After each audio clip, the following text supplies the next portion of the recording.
Hello students, let us see civics chapter 5th, fundamental rights part 2nd. First, that is right to freedom of religion. It implies that right to freedom of religion is a direct outcome of India being a secular state. The implications of the right to freedom of religion are freedom to profess and practice any religion and establish religious institutions. Constitution forbids religious taxes. Educational institutions that receive financial aid from the government cannot make religious instructions compulsory. Second, that is cultural and educational rights. Constitution has given the different communities the right to preserve their cultural uniqueness.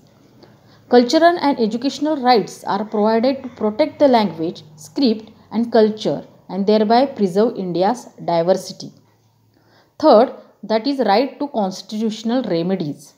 It is meant to protect the fundamental rights of the citizens in case they are encroached upon.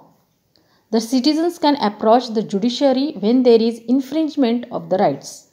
The court considers, investigates and gives appropriate verdict. Fourth, writs as constitutional remedies. The judiciary has been given power to issue the following writs to protect the fundamental rights. First, that is habeas corpus. It means protection from unlawful arrest and detention. Second, that is mandamus.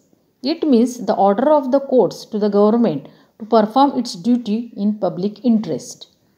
Third, that is prohibition. To prevent a subordinate court from exceeding its jurisdiction. Fourth, that is qua warranto. To restrain a person from acting in an office to which he is not entitled. And fifth, that is certiorari. To order the removal of a lawsuit front a subordinate court to a superior court. And fifth, that is citizens are able to exercise their rights due to the protection from the courts.